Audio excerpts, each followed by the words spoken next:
Welcome to the Undisputed podcast. I'm your host, Joy Taylor. We've got a packed show today. Skip, Shannon, let's get to it.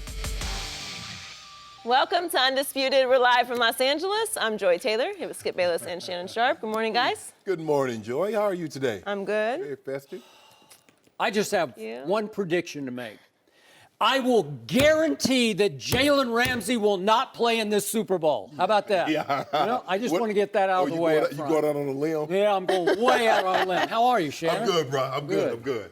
Well, Very good game. we tried to warn him not to do that, but we tried to warn him. no, it didn't work out so well for them. No. We'll discuss that in a second. Sorry. Snoop Dogg will be here live in studio coming up later in the show. But first, we've got to talk about a thrilling AFC Championship game. The Patriots were down by 10 in the fourth quarter without a concussed Rob Gronkowski, but they still had Tom Brady. He played with a bandage on his injured right hand and still threw 2 touchdown passes to Danny Amendola in the final 9 minutes to give the Patriots the lead. Stephon Gilmore then made a great defensive play on 4th down to seal the game. The Patriots are going to their 8th Super Bowl in the Brady-Belichick era, and after the game, there was a lot of talk about Brady's injured hand. Let's take a listen.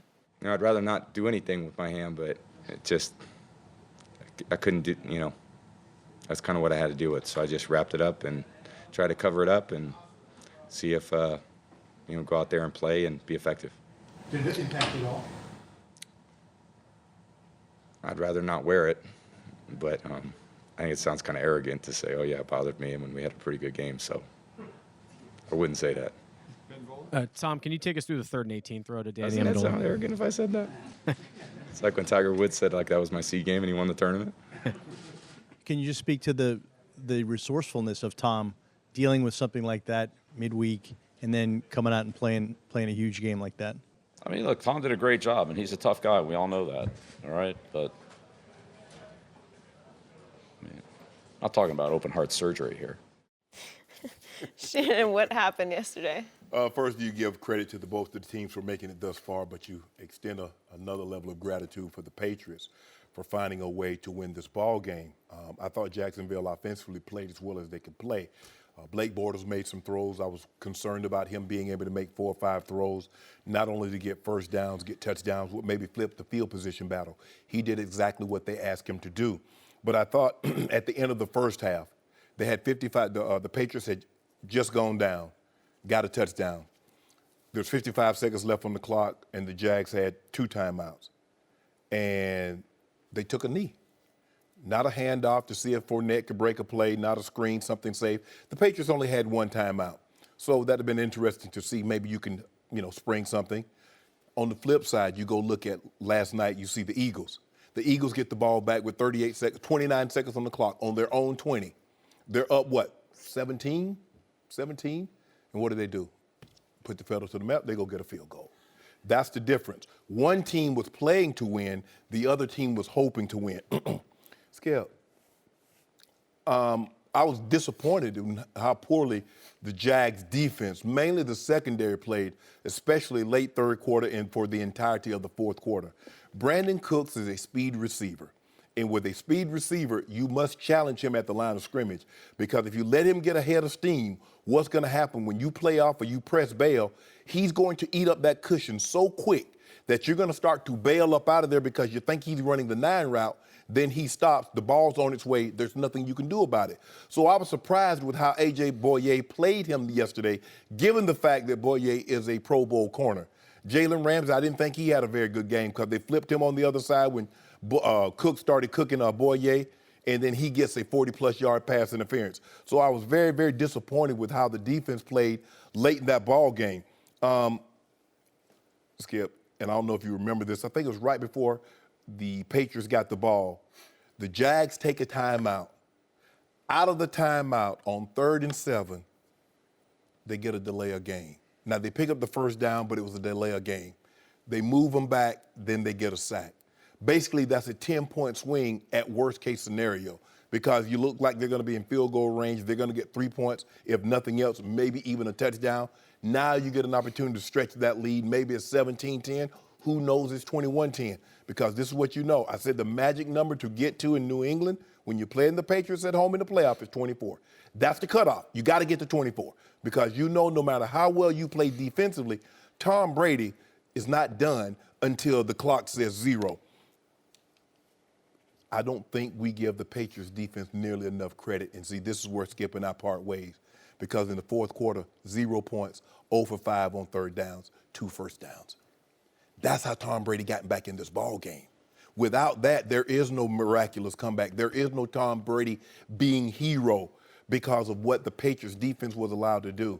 But if the Patriots go on and win this Super Bowl, the highlight will be 3rd and 18, down by 10 in the fourth quarter. Skip, that's his bigger throw. That's his biggest clutch throw that you'll see Tom Brady make. What I don't understand is that you've been playing so much man coverage, and now all of a sudden you're going to play zone and allow windows to open up for Tom Brady and Danny Amendola. That's some of the things I don't understand. I think maybe Gronk going out of the game changed the way some of their aggressiveness. They felt comfortable, but I'm surprised that they did not challenge these receivers a lot more than what I saw yesterday. You must put hands on Amendola. You must put hands on Cook. They didn't do that. Give Tom Brady credit. They found it. Josh McDaniel called it, got in the rhythm, started calling a great game plan. And Matt Patricia, you might not think he's doing anything. It might be Coach Belichick. But if you look at that fourth quarter, that was as dominating a performance that you've seen in any playoff this year. And this is why since week 5, they've had the #1 scoring defense in all of football. So kudos to the New England Patriots, but I felt Jacksonville got very, very conservative in their approach, hoping to win. The clock would run out as opposed to keeping the pedal to the metal and going on and winning this ball game. So I loved how you did that. I loved how you attempted to undercut and discount what Tom Brady did in the fourth quarter yesterday, and it's fine. I'm going to get that all week for 2 weeks of trying to discount Tom Brady. I give you all the points you made about Jacksonville, maybe in certain cases playing not to win, playing not to lose. Not to lose, yeah. And I give you that finally, after Blake Bortles turned into Eli Bortles versus Tom Brady for much of that game, that finally the Patriot defense did what it should have done from the start. It locked down and locked in and started to get a little more heat thanks to James Harrison on Blake Bortles. And he started to play a little more like the guy that we saw much of the year, a guy who's pretty good, but he's not real good. Right.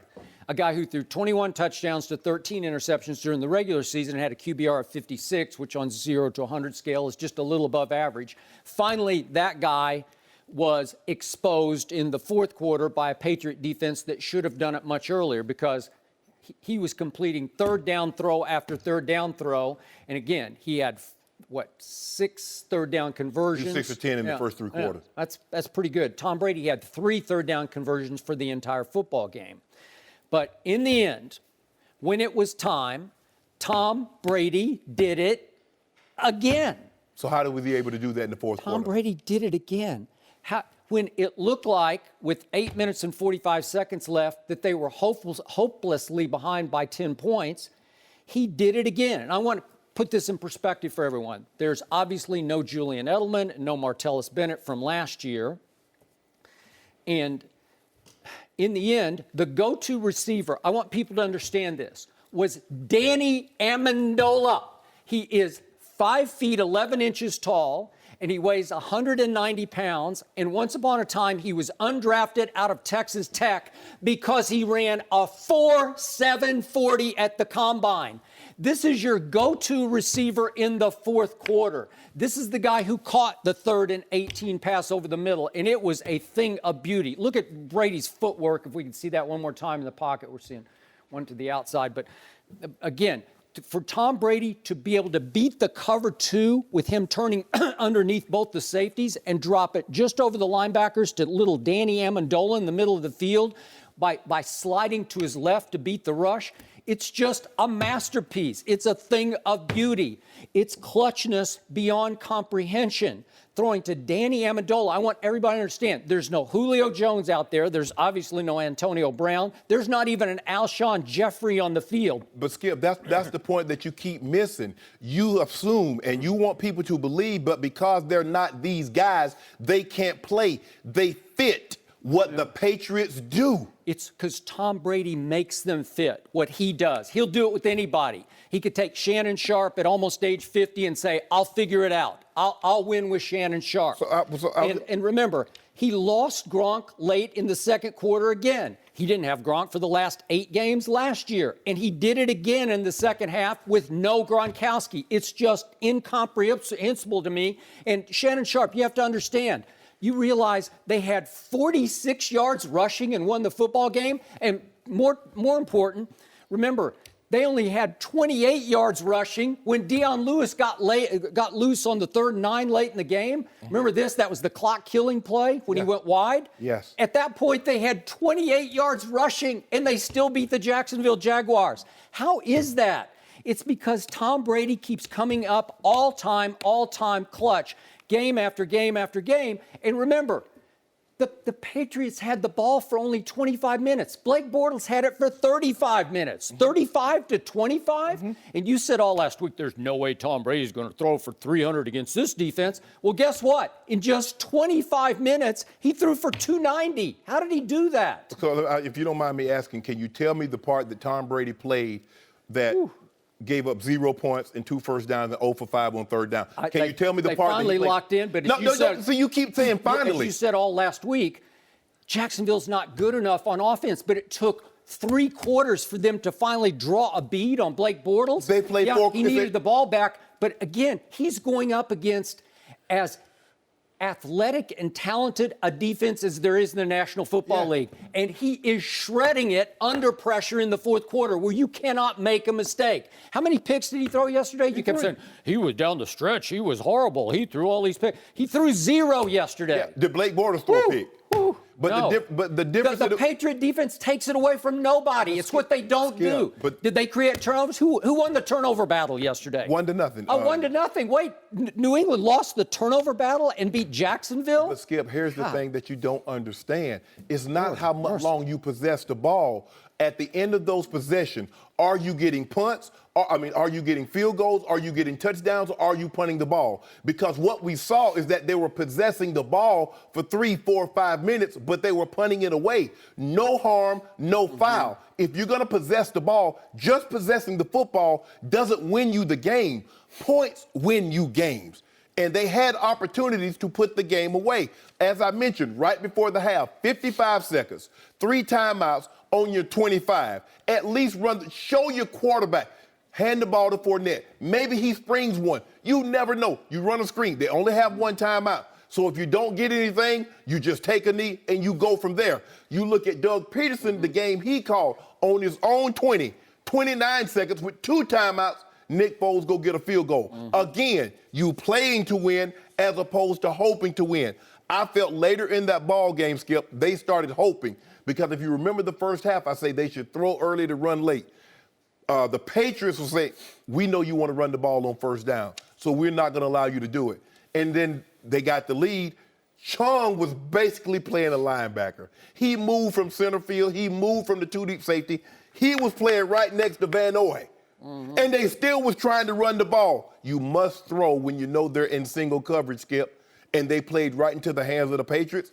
Give the Patriots credit because you have to stay close enough. Look, in playoff games, the momentum doesn't swing like a regular season game.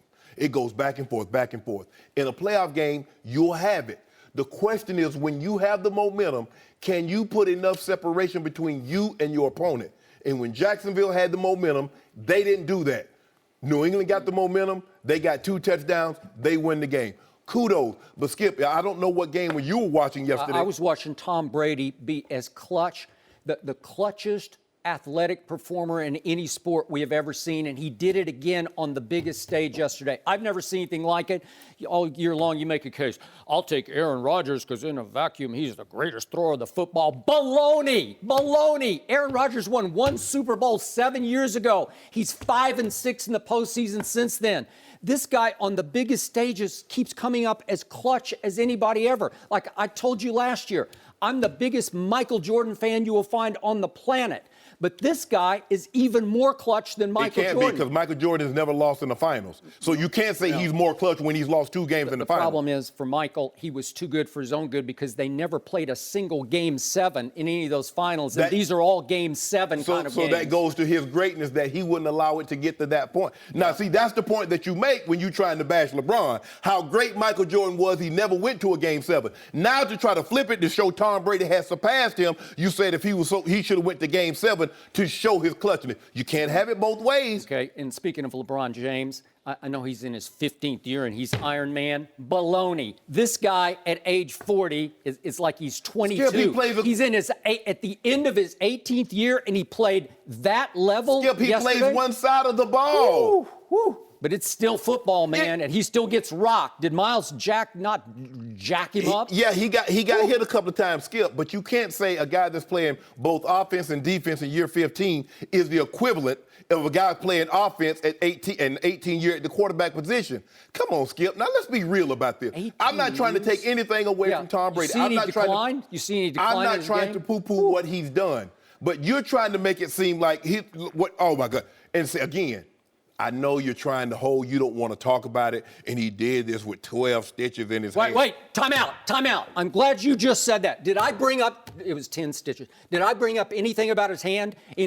I've spoken 300 words, whatever I've spoken, not about half as many as you have so far. But the point is, did I bring up his hand one time, Joy Taylor? No, you did not. I did not mention it because I don't need to mention it. It doesn't matter. You brought it up. You were going to mention it. You brought it up. That's why you kept hyping it last week. Way to go, Shannon. You kept hyping it last week. I didn't hype it at all. I just told you. Wait. Hold on just a second. You were the guy who on Thursday's show said the Patriots are fabricating this injury. Wait, did he go cut himself in the locker room so he could put 10 stitches in? Maybe they painted the 10 stitches on. That's not what I said. Did they paint them on? I said they're Lord have mercy. Exaggerating. Embellishing. First you used the word fabricated. The second day you said, maybe I went a little too far. No, I didn't say maybe I went too far. I said maybe I didn't do a good enough job explaining it. I'm saying he's injured, but I'm saying they're embellishing the extent. The cut was not in the palm. Now, if he's a defensive offensive lineman and he got to lock out, okay. If he's a receiver and he has to catch the ball, okay. Skip, the cut was on the backside of his hand, so stop.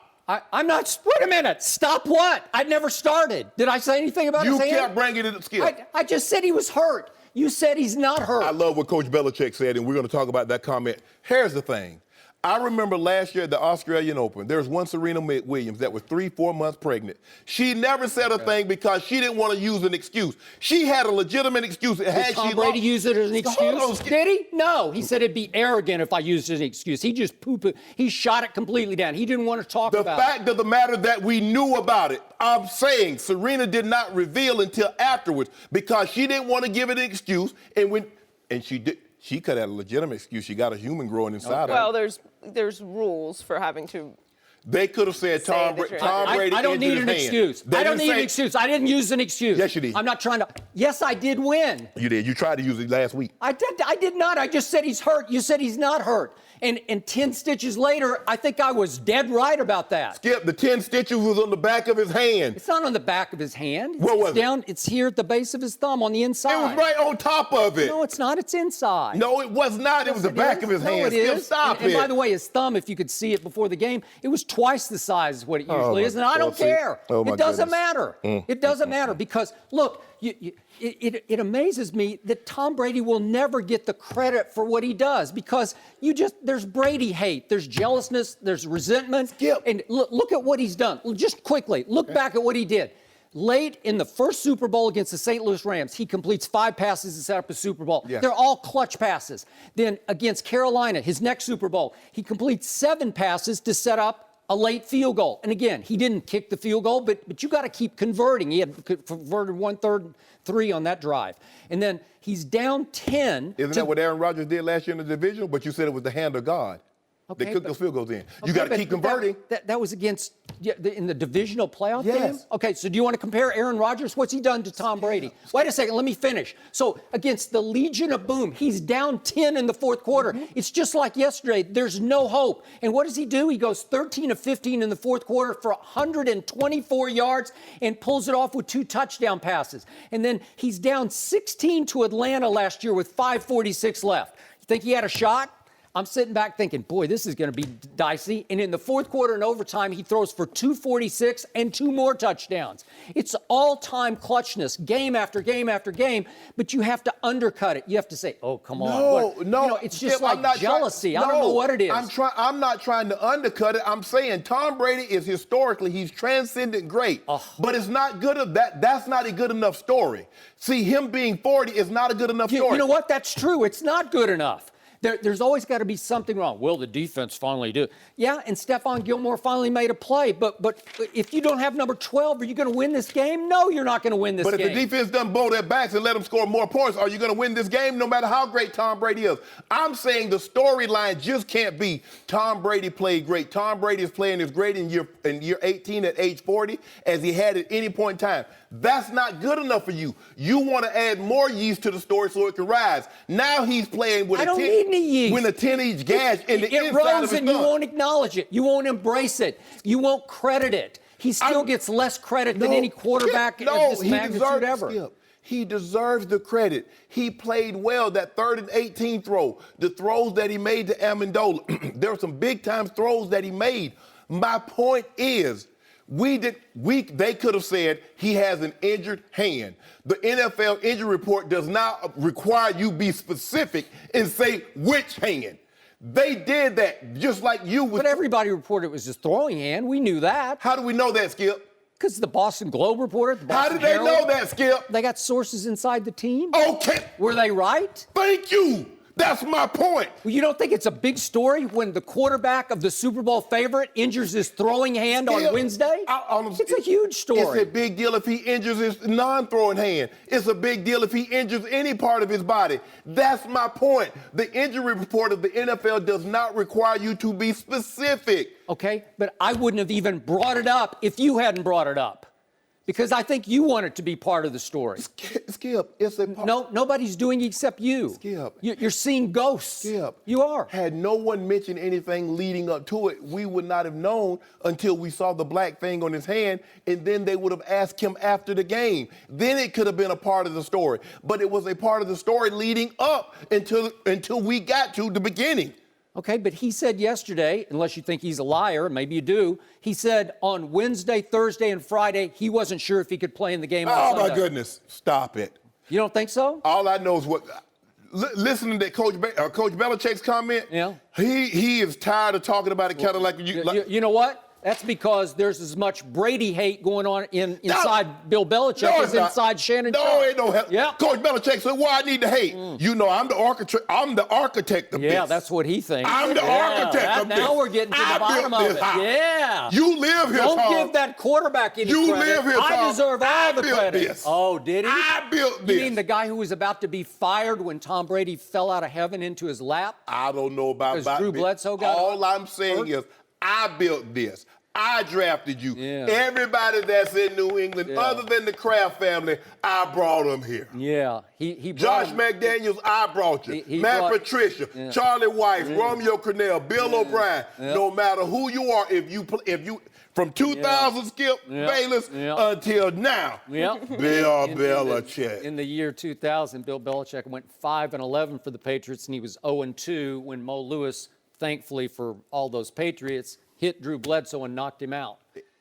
All I'm saying is this: Coach Belichick needs more credit than what you want to give him. But there'll be time leading up to this. We got 2 weeks. Drew made a nice appearance yesterday. Who, Drew Bledsoe? Yeah.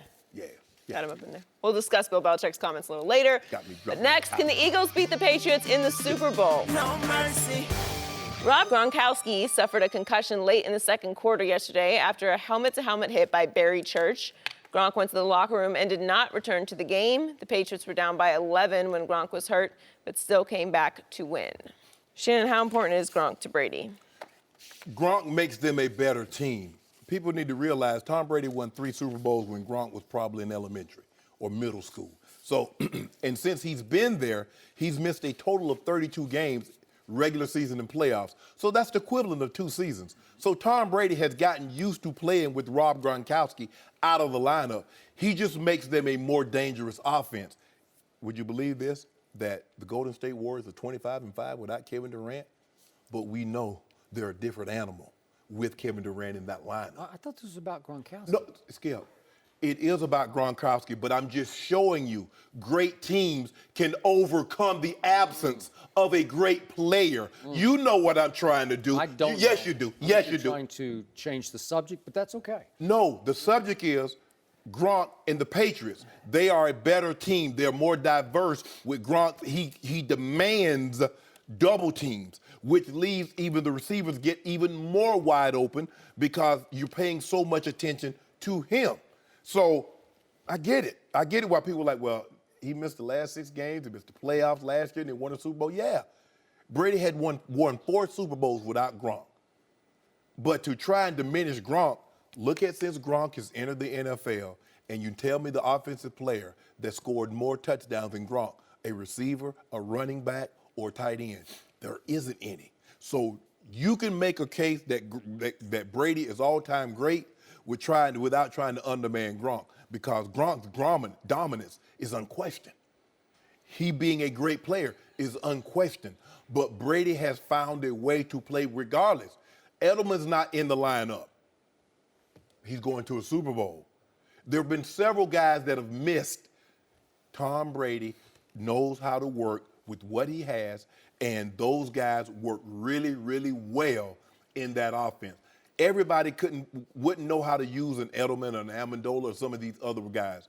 But Josh McDaniels has found a way to ingratiate them into this offense, and Tom Brady does a great job of distributing the football to them. So he is a great asset to have, but Tom Brady was great before he has Gronk. He's great with Gronk. He's great without Gronk. Mm-hmm. Which is, to my point, I don't want to diminish Gronk, but I get tired of some people, not you, trying to diminish Brady by putting Gronk on a pedestal he doesn't belong on.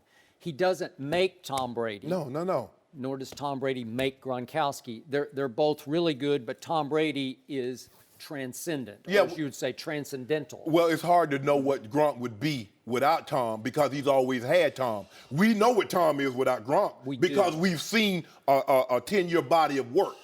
So I tweeted at halftime that it's not, I'm just paraphrasing, not the end of the world. They can be at least as effective without Gronk in the second half, and they were.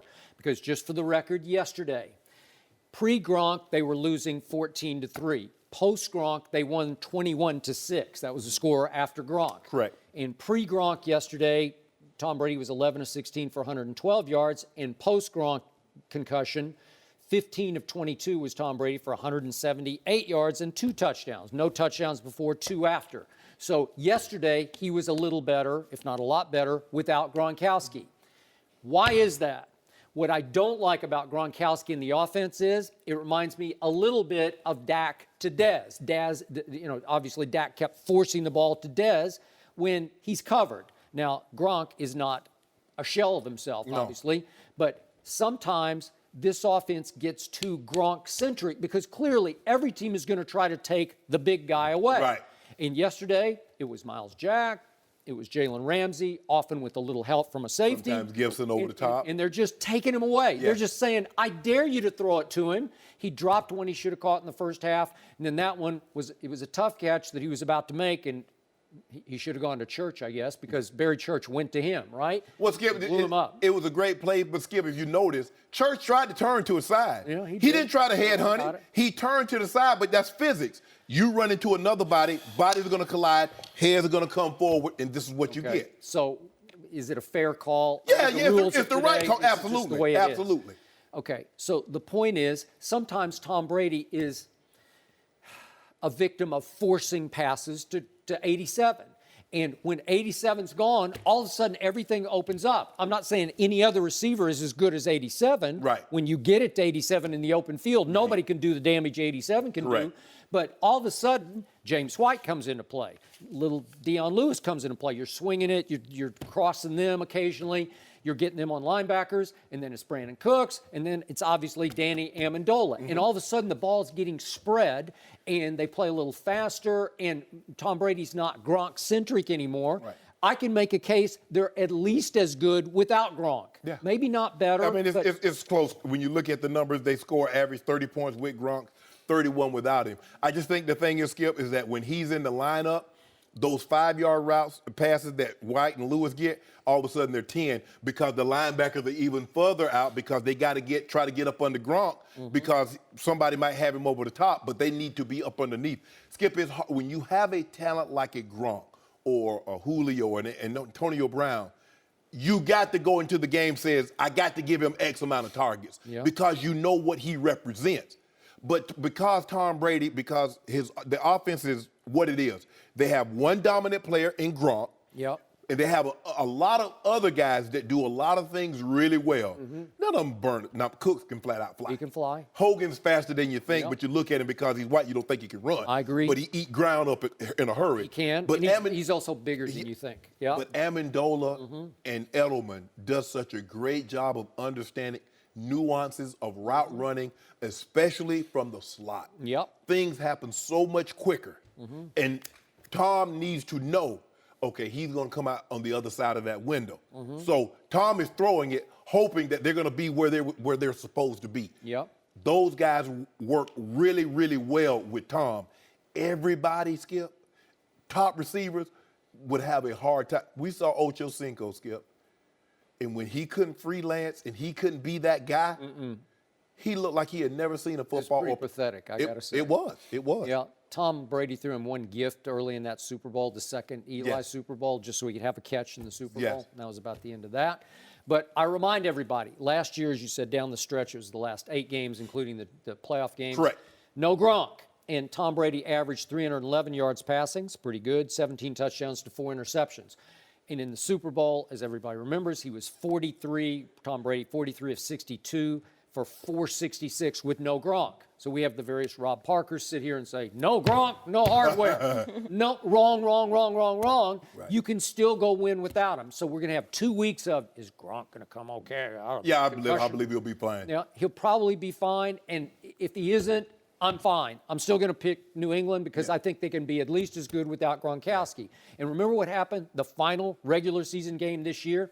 I thought it was telling because for once, it was just the Jets, but Tom Brady goes into the game and says basically to Todd Bowles, Todd Bowles says, hey, okay, you want to take him away? You can have him. Put 3 guys on him because I don't even care today because you're just the Jets. Right. So he threw him 0 balls, Right. 0 targets. And what happened? They won 26-6 because it's just the Jets. And the thing is, Skip, but when that happens, when someone takes away a big piece of what you really do well, what does that mean? The other guys have to step up. And that's what we've seen. We've not seen the Patriots where you take away something and someone else not step up. And that's what happens. Jay, I have no problem with Jalen Ramsey talking. But Skip, when you talk it, you're talking to a guy. Just go back it up. Yeah, I agree. I knew, Skip, saying what I said leading up, all eyes was going to be on me on the offensive side. I needed to carry, I needed to back up that talk. All right. Dude, y'all doing all this talking, and y'all ain't touching nobody. No mercy. Tom Brady wore a black bandage over his injured right hand yesterday. He still looked like his old self, though, throwing 2 fourth-quarter touchdown passes to Danny Amendola. After the game, Brady said the injury was something he just had to deal with. But Bill Belichick had a much more interesting comment. Let's take a listen. Can you just speak to the resourcefulness of Tom dealing with something like that midweek and then coming out and playing a huge game like that? I mean, look, Tom did a great job, and he's a tough guy. We all know that, all right? But, I mean, I'm not talking about open heart surgery here. Shannon, what did you make of Belichick's comments? I made a Coach Belichick comment. He's a guy that's instilled that we do not make excuses. No matter what transpired, no matter who's in the lineup, no matter who's out of the lineup, we do not make excuses for why we win or lose. The reason why every player speaks so glowingly and heap praise on Coach Belichick is that he doesn't play favorites. Coach Belichick was tired of hearing the narrative that Tom Brady, it's a team. He stresses that. It's a team. And everybody kept trying to make the game about Tom playing with his injury. And Coach Belichick had had enough. He said, we're not talking about open heart surgery here. And this is why his players, they love him, because we've seen, and I've seen it firsthand, that they make excuses for the quarterback or they make excuses for certain star and great players when everybody can see it was his fault. But that's not what Coach Belichick does. And Coach Belichick says this was a team win. Tom is a tough guy, but he didn't have open heart surgery on Wednesday and play the game on Sunday.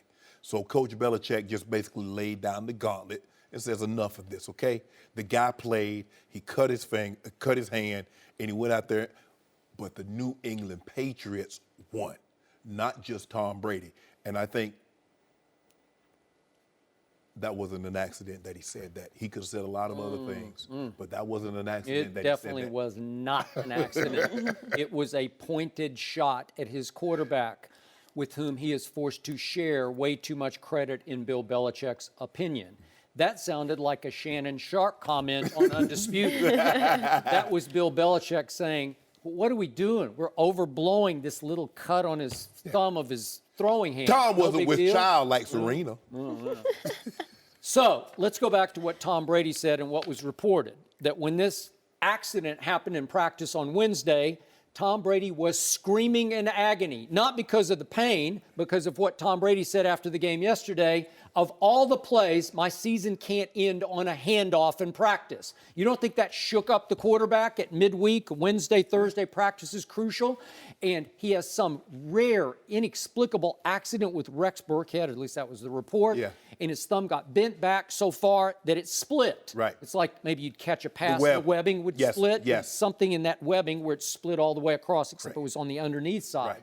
And by the way, just for the record, on the blown-up pictures I saw yesterday of Brady's hand before the game, the thumb was about twice its size because it's swollen. It's got stitches in it. And it's no big deal. And I don't think it bothered him one iota yesterday. But it troubled him during the week because he was not sure. Uncertainty. First he thought maybe something else is wrong. Did it get pulled back to where it's dislocated? Do I have a fracture?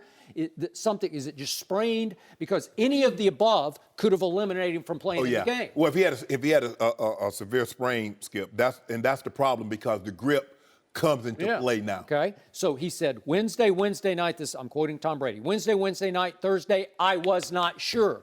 Well, that's a pretty big deal. It's your throwing hand before the AFC Championship game against the Jacksonville or Saxonville defense. That's a big deal. So, and Danny Amendola, who's a close friend of Brady, says he was stressed out a little bit over this because he couldn't fathom why it had happened to him now. Right. And it's like, remember all the bad luck he's had against Tom Coughlin teams in the previous Super Bowls, and I'm sure Tom, being a student of history, sat back on Wednesday night and said, he's getting me again. It's happening again. It's like the luckiest pass in the history of the Super Bowl. Eli Manning, trumped Brady, so to speak, after Brady had hit Randy Moss for a touchdown. It looked like it won the game with 2:42 left, and Eli escaped 3 potential sacks and then closes his eyes and throws it downfield, and Brady got Brady'd by Eli. Skip, I don't know if you heard this, but Mr. Kraft said Tom Brady had FaceTimed him and told him about the injury. I bet I know who did not call Mr. Kraft and tell him what happened at practice. Oh, that's a good point. You know what? I'm sure that got back. I'm sure because it was made public. So it got back to the coach. And the coach and the quarterback, as I've told you before, several friends of Tom's have told me, he's a little bemused over it. Like, why is this? They're not close at all. Yeah. They don't socialize. And I get it on Belichick's part because he doesn't want to get close to any player. Because at some point, he thinks he's going to have to tell Tom to go home, right? And at some point, he's going to have to tell all of them to go home. Yeah. And here's the thing, Skip, again, remember we got a passageway. Now, it goes Coach Belichick to Mr. Kraft, Tom Brady. Tom Brady, Coach Belichick, Mr. Kraft. I ain't telling you. I'm gonna go ahead and talk to him. I'm gonna FaceTime him. Hey, Dad. Mr. Kraft. Hey, Mr. Kraft. You know what I'm saying? He probably calls him Dad jokingly when they're just having conversations. Maybe. And guess what Mr. Kraft did after the FaceTime? He was down in, I think, Fort Lauderdale, and he immediately jumped on his private plane, and he flew back to Foxborough just to make sure it was going to be okay on Wednesday. And guess what? Coach Belichick said, hold on, wait a minute. You mean to tell me you go behind me and go tell the owner? Yeah. Whoa. Right. So this is just me. Most coaches in that situation would laud their quarterback, would say, well, you know, he obviously had a pretty serious laceration. Right. It required, whatever it was, 10 stitches. Yes. And he gutsed it up, and he played at an extraordinary level. You would just give him some props for the game. It could be platitudes, but it's what you should say publicly. Yeah. But Bill Belichick said, come on, it's not open heart surgery. Yeah. Really? That's a shot at the quarterback. Make no mistake about it. But Skip, his players, they love Coach Belichick because the thing that makes players, I think, sometimes resentful of other players is that you're willing to call me out for my mistakes in front of everybody. But when he makes glaring mistakes, you talking about we got to do a better job, O-line. We got to make better plays, guys. We got to get separation. We got to get open. Yep. So you make every excuse in the book why you're not going to point the finger at him, and you're going to place the blame when everybody else sitting there like, well, dude, he got to make that throw. Right. Coach Belichick doesn't do that. As you said, what was it, in the divisional round last year when they played the Texans. And it was in the ESPN article. Right, it was in the article with Seth Wickersham. We're going to talk about that a little later. Yep. He also is like, well, hold on, this will get us beat. What the hell do you think you're doing out there? He just ripped him in the film, because Tom didn't have a very good game against the Texans in the first playoff. I mean, you might, you're like, ooh, that's Tom. Like, yeah, give it to him, though. Because you'd get me if that was me. You'd be getting to me like, ooh, Tom, I'm sorry. Ooh, that feels so good. And what else was Tom miffed about through the year? Not once was he named Patriot of the Week. Especially this year. Yeah, but he's only won 5 Super Bowls, and you think, come on, that'd be beneath him. But you got pride. Yeah. You want to Of course you win. Right? And so there have been times, Skip, I'm like, oh, yeah, I'm about to get this truck. I'm about to get this old player of the week. Get me another crystal ball. Because in Denver, they gave crystal ball, and you had your name on the thing. I'm like, yeah, I'm going to get the crystal ball. Yeah, through football season, you've been named Fox Performer of the Week, like 7 like 15 times. Like 15 times. They want you to believe that you're better than you are. They say I'm FS1 Player of the Week, FS1 Player of the Month, like 3 straight months, John. You just been giving it to Skip. Because they want you to believe that you're better. I will let you get what Skip. So, hey, Healy, I never you and Whit, y'all going to give it to him because I don't want him to get upset and then, boot me and Joy to the, try to get somebody else. So y'all let it win. I will let you win. Okay. You right, Skip. Everything you said was right today. Yeah, that's right. So thank you. So bottom line, Tom Brady's final analysis was, it would sound arrogant for me to say, oh, yeah, it bothered me because I had a pretty good game. Well, he didn't say it bothered him. Did it bother him? It didn't look like it did. If it did, it didn't affect. Well, guess what he did, Joy? You see what he did there, Joy? It would be arrogant of me to say that it bothered me and I had a good game, so I'm not going to say it. You said it. You should have kept your mouth shut. You could say you that. know what he did, Skip Bayless. Yeah. Y'all see Skip Bayless. I know what you always do that, Skip. He could have said, if he would have been arrogant of him, it'd be arrogant of me like Tiger Woods said I had my C game and won the tournament. Okay, then don't say anything. I'm happy that I won the tournament. He brought that up. Skip Bayless. Well, I do think his world got turned upside down for about 2 full days, Wednesday, Thursday. When you don't, hey, is he not trying to build a monument in Foxborough? Like, is he? He's trying to make himself so great no one will ever touch his legacy, right? Skip. Did he just? We just talked about he lives for this. Skip, there's certain things. There's certain players. There's no quarterback. There's no player coming that's going to be able to touch what certain guys do. That's just the way it works. I don't care what guy can come to Chicago and play for the Bulls or play for any Chicago team can top what Michael Jordan has done. Okay, I get it. But what if, let's do Shannon Sharpe, Hall of Famer. Yeah. What if before your big playoff game at the Raiders against John Gruden's team in the AFC Championship game, what if in practice you'd had some freak injury where you got your hand cut and you were afraid you couldn't I did. play?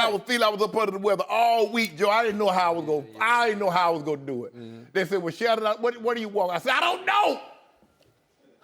know. Just call 22 Seattle. Just call it. Because I know they're going to play zero coverage. They're going to 3rd and 18. We backed up. They're going to blitz. They're going to miss a tackle. I'm going to go hit my head. You'll just catch it with one hand because you don't need both hands, right? No, Skip, for me, I had ankle problems a lot. And I would get mad at, why we got to keep putting my ankles, that I got ankle problems. Because people would tackle me and just fall on the back of my legs, and then here I am limping for the rest of the game. Stop telling them. Tell them I got a hurt finger.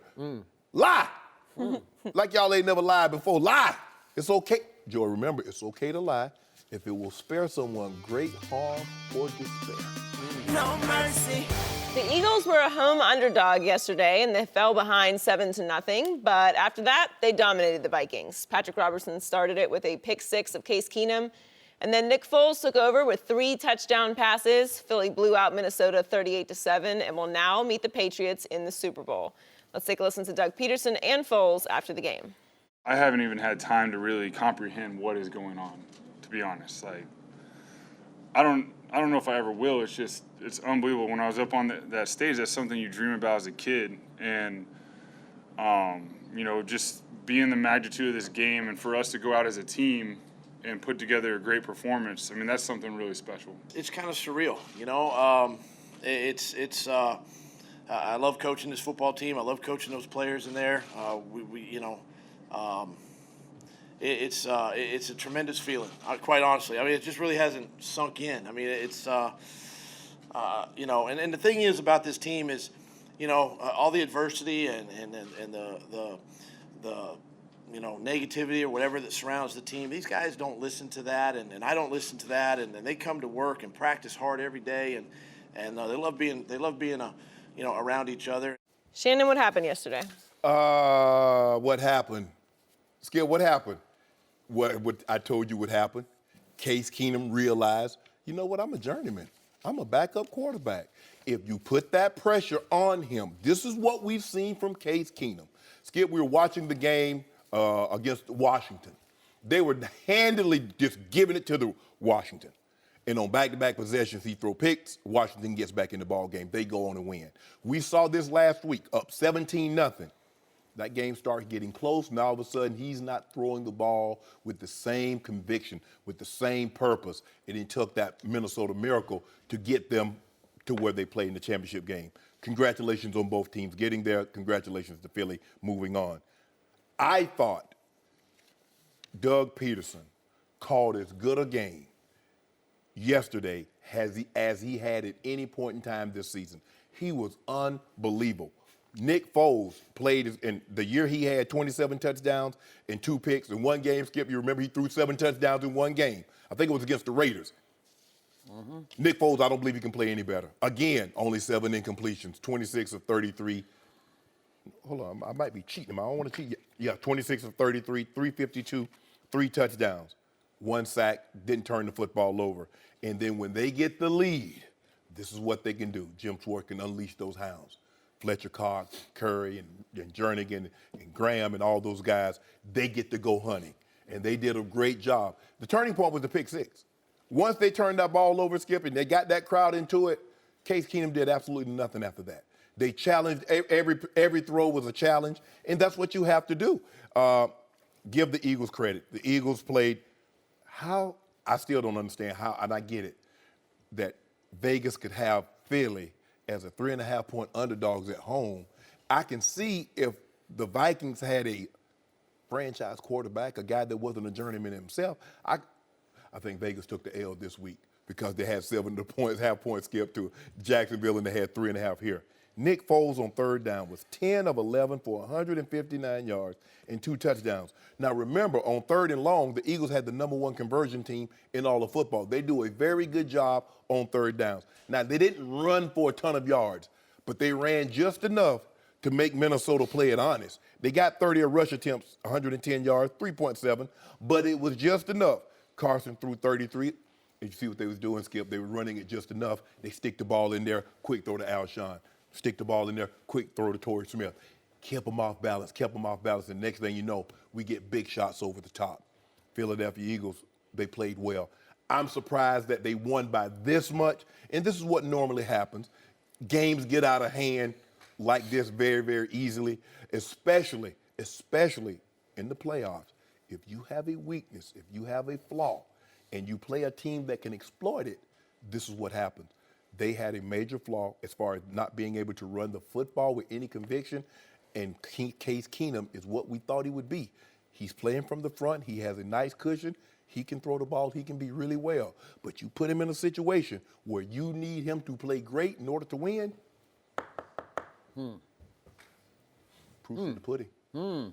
So you wouldn't give him a penny on the free agent market, or you wouldn't? Somebody's going to play him. Somebody's going to pay him, and rightfully so. He's earned the right to go compete. But I do not believe that Case Keenum is going to be someone's missing piece that gets them to the Super Bowl. Because when you skip, you know that's the only position, be it quarter, be it in the draft, or be it free agency. The number one question they're asking themselves, can he take us to that place? They don't ask that of a receiver. They don't ask that of an O-lineman or a running back or DB. But a quarterback, the number one thing, can he take us there?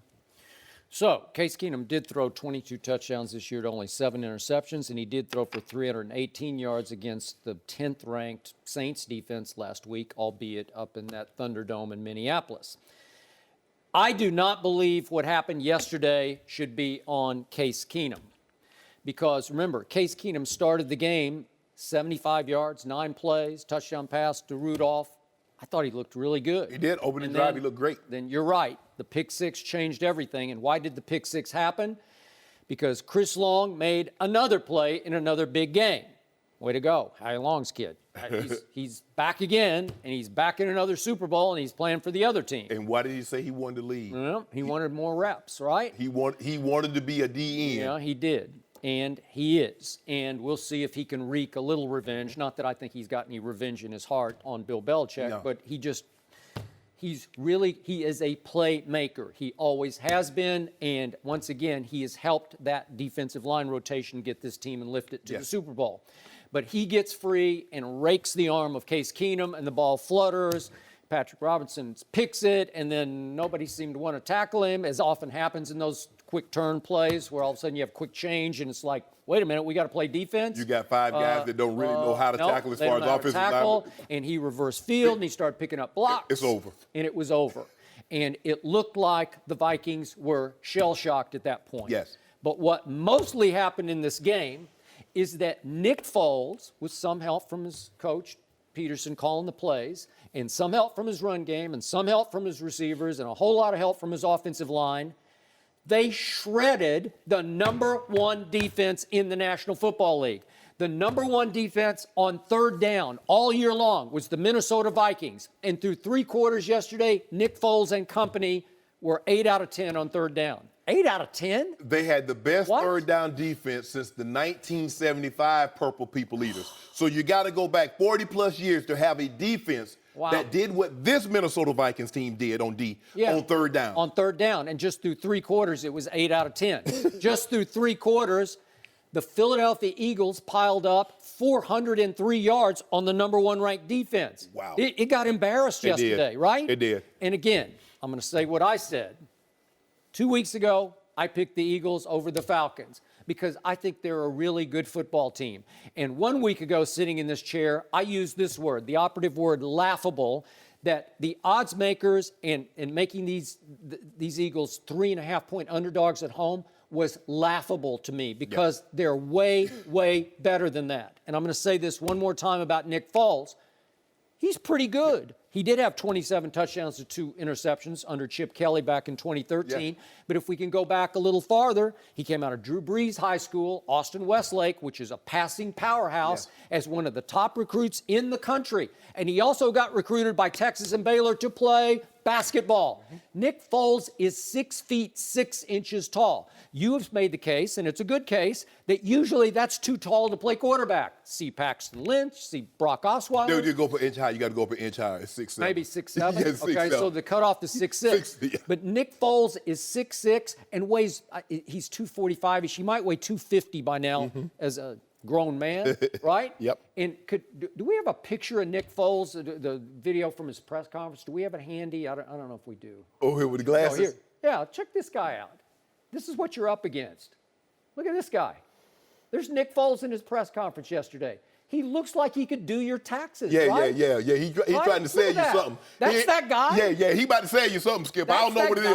Well, what would he do? Life insurance, boat insurance, car insurance. He about to sell something, Joy. So it's hard to process what you're seeing on the field because you say, it's Nick Foles. And I used to make jokes back in ESPN about Foles Gold back in 2013, and he just kept making me eat my words. And you forget, his last year at Arizona, he threw for 4,000-plus yards. And he wouldn't have dropped all the way to the third round if not for Andrew Luck and RG3 and Ryan Tannehill Russell and Wilson. Brandon Weeden and Russell Wilson, and you can go on and on.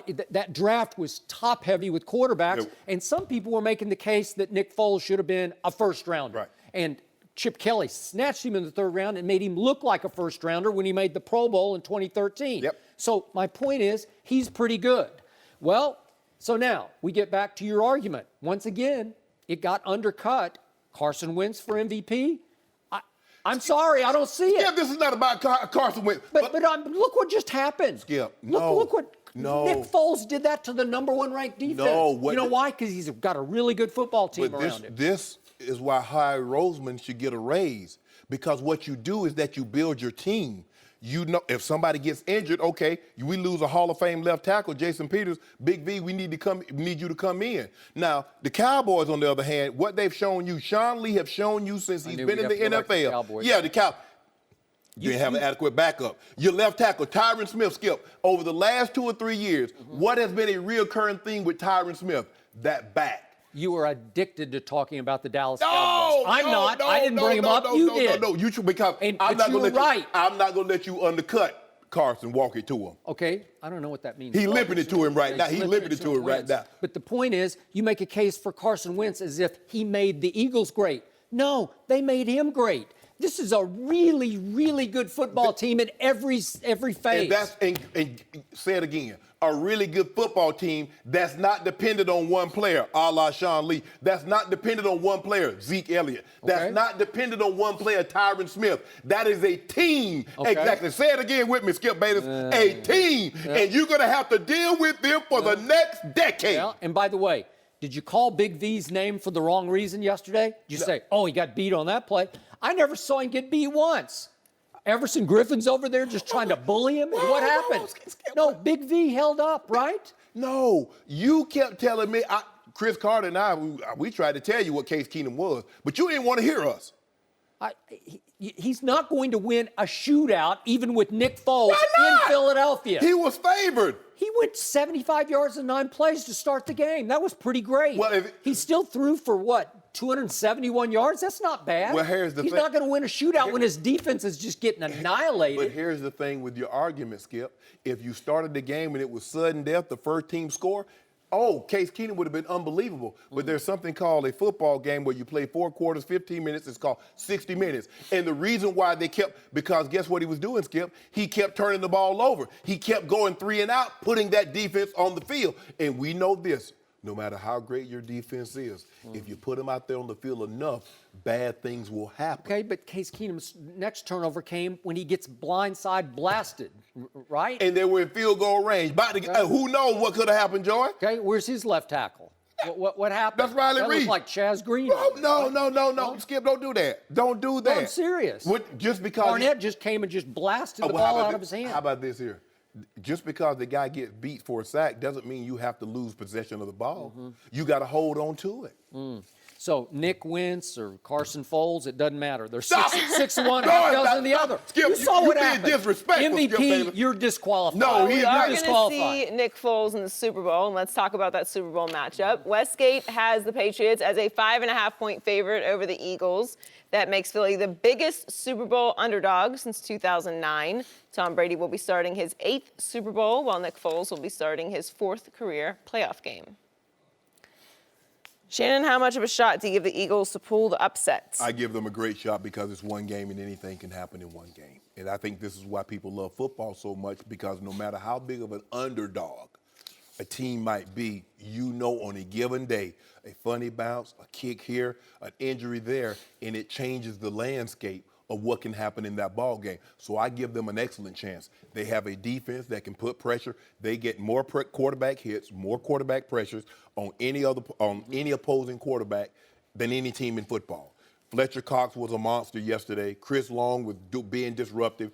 Barnett, Jernigan, they got guys. They got guys that can go get home. They challenged the receivers at the line of scrimmage.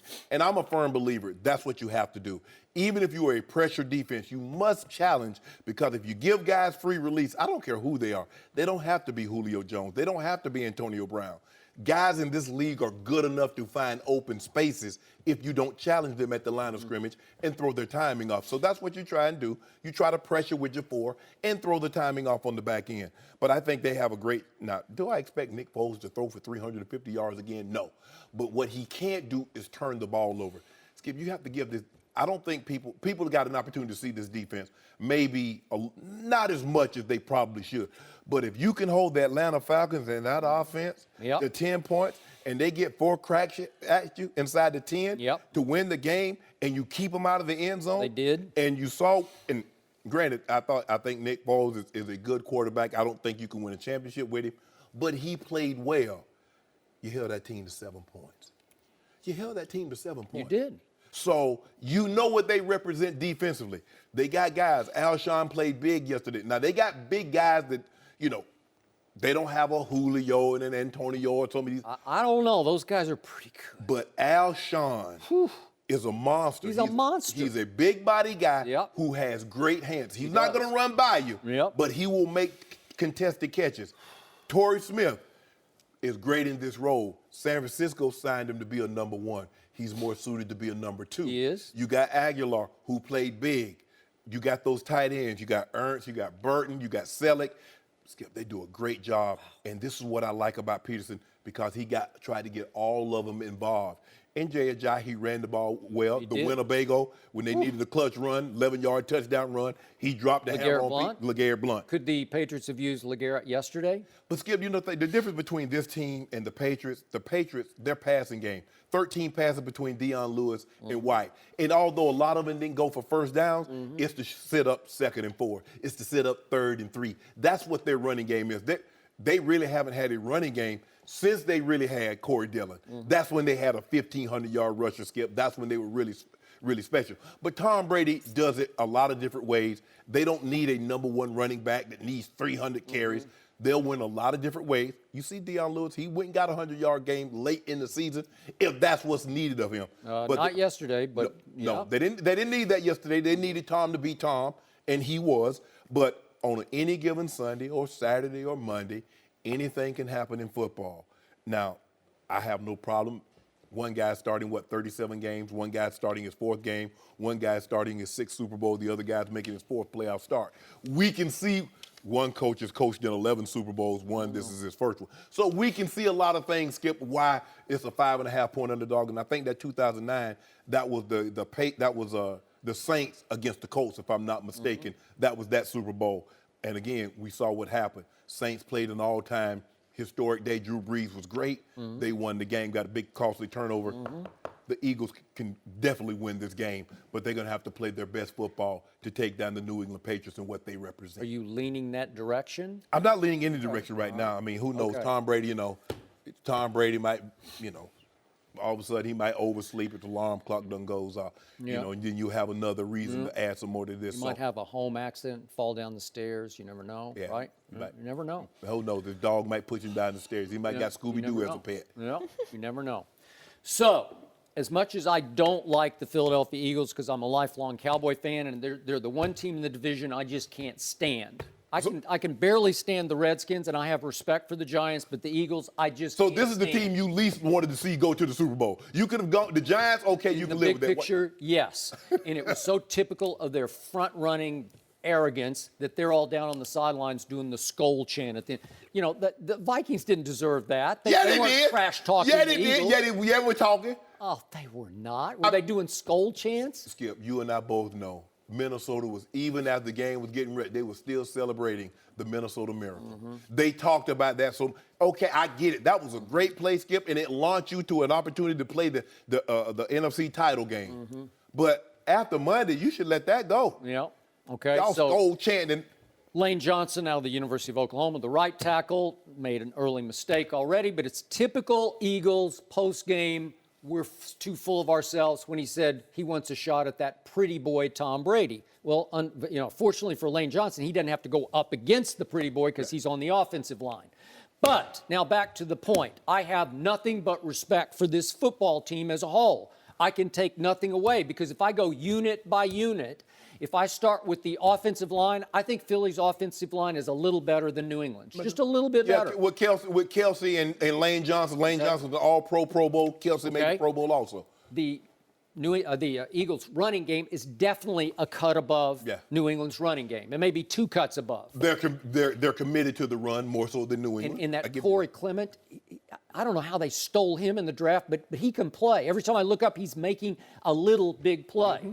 And the receivers, I'm sorry, as a group, and Zach Ertz, I told you this last week, he's not quite Gronk and he's not quite Travis Kelce, but he's close. He's that next tier. Yeah, and he is a go-to for Nick Foles just as he was for Carson Wentz, where he's like a security blanket, man. Yep. You can hit him. He's not great on run after catch like Kelce is, but still, he's better than Jason Witten is at this point in Jason's career, right? So the point is, their group of receivers that you just detailed, I think they're a little better than New England's. And that brings us to the defense. Remember, the defense was 4th in points allowed to New England's, fifth in points allowed. And they were 3rd in points scored. So I just think if you look at unit by unit, and you broke down all the pass rush, can they get home with 4 rushers? Yeah. Yes, they can. And that's the secret, obviously, of beating Tom Brady. And then their back 4 with Darby, he's just veteran. Again, do I think he's a great player? No, but he's a good one, and he's a smart one. And listen, the most respect I have for anybody on the defense is Malcolm Jenkins. Yeah. I admired the way he handled as a leader of the protest movement. Mm-hmm. He really stood up tall.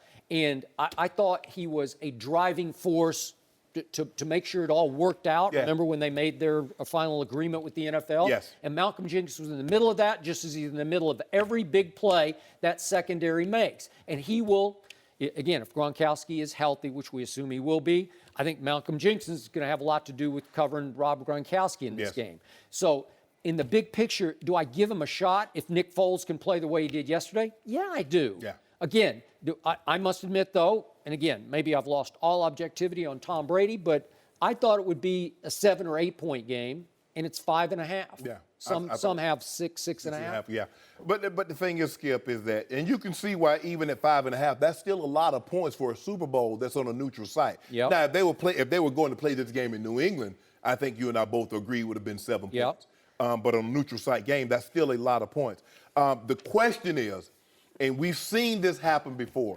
We saw the amount of pressure that Jacksonville got on Tom in the first half and for a part of the third quarter. We saw Atlanta do that for the first half and a little ways in the third quarter. But can you continuously do it? And see, Skip, when you are a defense, however you play football. When I was in Denver, my first stint, Skip, we were an offensive-based football team. Mm-hmm. We got 4 Hall of Famers. We got 4 guys with gold jackets. So clearly, we wanted to be on the field in Pittsburgh 3rd and 6. In Baltimore, you flip it around. Mm-hmm. The way we play, that was a defensive-based football team. Yep. So we get the lead. Okay, Ray, we still up by 2 scores. Y'all got to hold them down the last 8 minutes. Yep. Skip, Jacksonville is a defensive-based football team. You should cherish the opportunity to be on the field to say we snuffed out Tom Brady. Yep. And what did they get? They got 2 cracks at it. They did. And he went and got 14 points. Okay. So everybody keeps trying to. Well, they're like the 2000 Ravens, or they're like the 15 Broncos. No. Or the 02. No. Mm-hmm. You know why?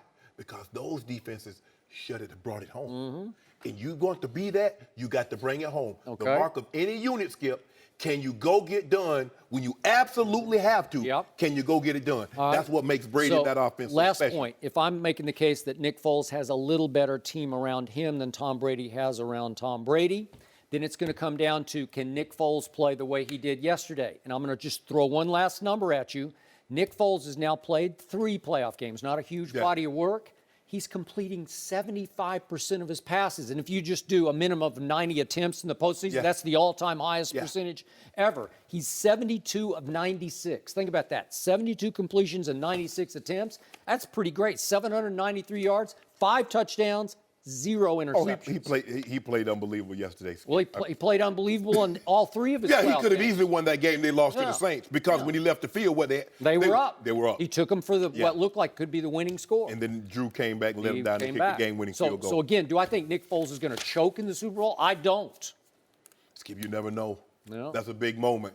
And to think of because you got they give you 2 weeks, and everybody's patting you on the back, and you're all the focus. So everything now is Eagles, Patriots. Nick Foles, Tom Brady. Nick Foles, Tom Brady. No mercy. Day 4 of my $1 million pledge, 10 for 10. Today I called my brother, the triple OG, Snoop Dogg. He asked for me to donate $10K to Mothers Against Police Brutality, and is adding $10K on top of that to help our communities to continue to fight for justice. Let him know what's happening, Snoop. Yo, what up, though? My name is Big Snoop Dogg. I'm pledging to the Colin Kaepernick $1 million pledge. I heard about it via Instagram and through conversations with Colin personally. And when I heard about the great works he was doing in the community, I decided to pledge $10,000 to match what he's doing, because I love what he's doing. I love doing great work in the community. And Kaepernick, keep up the great work. You got my money anytime. That video was posted this morning announcing Snoop's $20,000 pledge to Mothers Against Police Brutality. So Snoop, why did you decide to do that? First of all, I was really glad that Colin Kaepernick wrapped his hands around something that he could make an initiative, because there was a lot of conversations that, it got lost, the initiative is what he took the knee for. And once he came up with this situation right here, and it was a foundation that was something that spoke dearly to me, Mothers Against Police Brutality. In the community, we deal with this all the time. So I wanted to be, like a help for them, for recovering mothers from this situation, and just trying to put my issue in on something that's positive that he's doing in the community, and I could stand by him with that and let my money, put it where my mouth is. Where do you think Colin is headed from this point? Do you see any football left for him? Do you think that's over and done? And if it is, what's next for him? I think he's seriously involved in community work. This has taken him back to probably to the beginning of what he wanted to be in life. I think this outweighs football, because sometimes in life you got to find your true calling, Me as a rapper, but football coach is my true calling. Yeah, it is. And sometimes you got to get to that. And I just, being with him and knowing him before this and knowing him now, he's heavily involved in this. And this is not a money motivation thing. This is a community motivated thing. And he's actually out there physically doing the work. That's why I can support him, because I see it. If I didn't see it, I wouldn't support it. I see it, I believe it, and I want to be a part of it. So you don't believe he's ever going to play in the NFL again? Not because of his ability, because I don't believe it has anything to do with ability. You just believe the stance that he took and how volatile it was and how people perceived what he was doing as a disrespect to a flag, to the anthem, to the military. You think that outweighs his ability to play quarterback in the NFL? I think that outweighs it. I think he's blackballed, and I think his mind isn't on football anymore. So all of those things have to fall into equation, because he's not focused on a playbook. He's not focused on reading coverages. He's focused on the community. He's focused on what's going on every day in these communities, and that's outweighing the football mentality that he had, which makes it easier for the league to blackball him and continue to not give him a job, which he's walking away from peacefully. He's not signing or making any grievances that I know of, which he could. He could have a real big grievance right now that he could really get a whole lot of money. I watched that Esquire movie with Denzel that showed me a few things about the law, that he could really have a real case right now, but he's not pursuing that. He's doing community work, which I respect him for that, because we don't go to court when we're from the streets. Good for we him. hold court in the streets. I hear you. All right, let's go back to the playing field. What was your takeaway from the New England win yesterday? Referees, nah, man, Belichick, Brady, they the greatest to ever do it, man. I can't even front, man. When Jacksonville was up, I think it was 14-3, and me and my homies, we was watching, we was like, they need to at least get a field goal before the half. And they didn't. Nope. And they let Tom Terrific do what he do, and the whole momentum changed, and you could just feel it just shifting and shifting and shifting. And once you give Brady a shot at picking apart the best defense. The defense got tired. The mismatches started to become exposed. And there you have it. It's like the veteran team outweighs the rookie team. They were so excited, but they didn't realize you hold that down to the fourth quarter because you're going to run out of gas, young man. You're running too fast. And they ran out of gas. And I think, in my mind, if they'd have had Eli Manning, they'd have won it. Yep, you're probably That's just right. hindsight. Are you surprised that down the stretch how poorly the defense played? Considering what they have on that side of the football, you would think in a situation like this, you want your defense on the field. You're a defensive-based football team. You want that unit on the field to close it home and say, Tom, not today. Yeah, but remember, the offense couldn't pull away. They had a little distance. They just needed to get a little bit more. They got conservative. Exactly, playing soft. When you could have been going back to Mercedes, mixing it up a little bit, going up the field. Marquise Lee and them guys was getting separation. It was happening. But I think they just froze. They say when your butt get tight, when the game get close like that, that's what I think happened with the coaching staff, with the Jags. They got a little tight and got conservative instead of saying, let's kill. Let's go for the kill, because when Tom Terrific get the ball, when Captain America get it, he's going for the kill, buddy. He's not going for the field goal with Gronkowski. He's going to the fun zone. No in-betweens. So you know Foxborough. You performed in Foxborough. But do you and your friends, as you watch the game, do you get sick and tired of Brady and Belichick? I got a friend named Percy, and he calls himself Patriot Man. And every time the Patriots win, he put this little mask on, and we didn't bet, and he didn't on Instagram telling how many people owe him money, and it becomes tiring at a certain point, but somebody need to do something about it. That's just simple. I'm a football coach, man. Yeah. If you don't like it, do something about it. Yeah. That's why I'm glad the Steelers did something about it. Get rid of Todd Haley. No play calling, 6 year, can't beat Brady. Can't get out of here. What you gonna do about that defense? What you gonna do about that defense? Go get Dick LeBeau back. Hey, Palomalo, you available? Yeah. And you have been a lifelong Steelers fan. For life, since the 70s, Skip. You know what I'm talking about? 70s. Hey, look at James Harrison. I told Skip, proud I of said, him. Skip, they signed James Harrison for one play. And he made it. Y'all had the man on the bench, had the man on ice, Snoop. But when he put up things on Instagram, I'm one of the guys that likes his pictures. Yeah. I DM'd him, I said, "Lil' bro, I'm proud of you, I'm happy for you. Take care of your family, go to work." See, because he was an appliance that wasn't being used. Right. Yep. Belichick seen that appliance and said, okay, well, we don't need about 3 or 4 plays up out of him. We need one against Jacksonville, delivered, and we're going to need one against the Eagles. And he's going to deliver. Yeah. Because he's that professional that knows how to beat this guy. He's going to either beat him with quickness, overpower him, or either going to do some type of move that he ain't never seen before. So how much do you hold Mike Tomlin responsible for what hasn't happened with the Steelers? You got to hold him at least 70% because he's the head coach. Yep. You give him 70%, and then the rest of the staff on down the line. You got a D coordinator, that's your responsibility. O coordinator, that's your responsibility. And Tom is the kind of coach that gives them the room to breathe. I don't see him all in their ear telling them, do this, or do that. He's not that kind of a coach. He might need to start then. I think so. I think that's what he needs to be more instrumental, because he's instrumental with the players. And I feel if he was instrumental with the coaches, then the message would get relayed, because they respect him on his time. Yeah. But I don't know if they respected OC and that DC. And that was apparent with Ben and Todd having their disputes, and it just was too much going on with all that talent out there. Let Ben do what he do, man. Todd, you're supposed to assist him, not get in his way. Well, hold on. What about all this? Keith Butler, the defensive coordinator, started talking about the Patriots in March and how they played too much zone. And if you think about it, all they were talking about, oh, New England, like these other teams were just going to get out of their way and let there be a rematch of last year's AFC Conference Championship. Do you think they were talking too much and weren't focused on the game in front of them and were looking too far down the road? Yeah, because the Jags is real. You got to get them there. They're a real team on both sides of the ball. And I think that they disrespected the Jags by asking for the rematch and then not playing great football when the Jags came to town for the second time.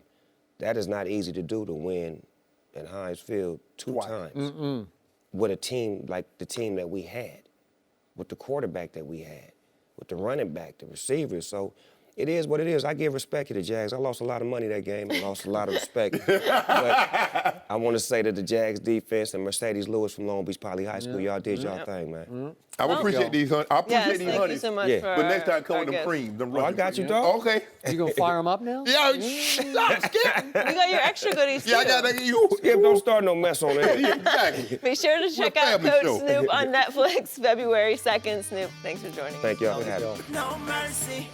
Thanks for listening to the Undisputed Podcast. I'm Joy Taylor. We're back again tomorrow morning at 9:30 Eastern. We'll see you then. Fox Sports 1 of 1.